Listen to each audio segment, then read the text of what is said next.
नमस्कार. अमरावती खबरच्या मराठी बुलेटिन मध्ये आपलं स्वागत. पाहूयात आजच्या काही विशेष घडामोडी. 16 एप्रिलला अमरावती विमानतळावरून मुंबई विमान सेवेचा शुभारंभ समारंभाला उपस्थित राहण्याविषयी खासदार बळवंतराव वानखेडे यांना एलायन्स एअरने जे पत्र पाठवले त्यात विमानतळाचा उल्लेख डॉ. पंजाबराव देशमुख अमरावती विमानतळ असा करण्यात आला. हे निमंत्रण सोशल मीडियावर सर्वत्र प्रसारित झाले आणि सर्व अमरावतीकरांना एकच आनंद झाला.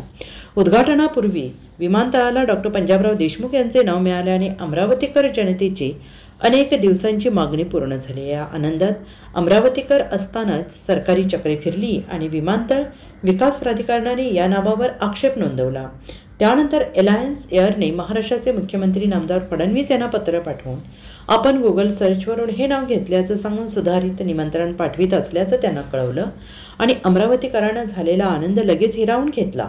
त्यामुळे डॉक्टर पंजाबराव देशमुख यांच्या नावाला नेमका विरोध कोणाचा आहे हा प्रश्न उपस्थित झाला आहे. अमरावती विमानतळाला डॉ. पंजाबराव देशमुख यांचे नाव देण्यात यावे अशी अमरावतीकरांची अनेक वर्षांपासूनची मागणी आहे. सप्टेंबर 2019 मध्ये या संदर्भात अमरावती महानगरपालिकेने एकमुखाने ठराव पारित करून तसे निवेदन सरकारला पाठवले होते. अमरावती जिल्हा परिषद आणि जिल्ह्यातील पंचायत समित्यांनी काही वर्षांपूर्वी हा ठराव पारित केला. अनेक सामाजिक आणि राजकीय संस्था आणि संघटनांनी देखील वेळोवेळी ही मागणी उचलून धरली. जेव्हा विमानतळाच्या पुढील कामाला सुरुवात झाली तेव्हा ही मागणी वृत्तपत्रातून उमटत होती.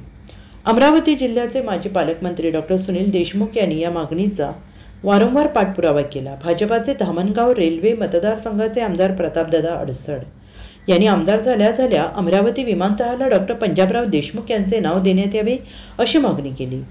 अमरावती विमानतळ हे बेलोरा येथे म्हणजेच डॉ. पंजाबराव देशमुख यांचे जन्मगाव असलेल्या पापळपासून अवघ्या 22 किलोमीटर अंतरावर असून दोन्ही गावे नांदगाव खंडेश्वर तालुक्यात येतात. त्यामुळे त्यांचे नाव विमानतळाला देणे अधिक संयुक्तिक आहे. असं असताना त्यांच्या नावाला विमानतळ विकास प्राधिकरणाने आक्षेप नोंदवावा ही समस्त अमरावतीकरांना धक्का देणारी बाब आहे. निश्चितच यामागे वेगळे राजकारण शिजत असून याची सुरुवात महिन्यापूर्वीच झालेली आहे.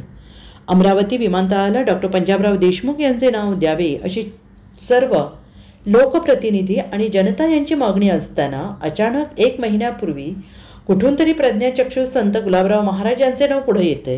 प्रज्ञाचक्षू गुलाबराव महाराज हे अमरावतीमधील चांदूरबाजार तालुक्यातील माधान येथील तत्वज्ञानी संत महापुरुष शेकडो ग्रंथांचे रचनाकार असलेले गुलाबराव महाराज देखील बहुजन समाजातील आहे. त्यामुळे त्यांचे नाव समोर केले तर कोणी विरोध करणार नाही हे त्यांचे नाव समोर करणाऱ्या सुपीक डोक्याला माहीत होते. झालेही तसेच कोणीही या नावाला विरोध दर्शवला नाही. पण या विमानतळाला डॉ. पंजाबराव देशमुख यांचे नाव देण्याच्या मागणीनं पुन्हा जोर धरला आणि सरकारची पंचायत झाली.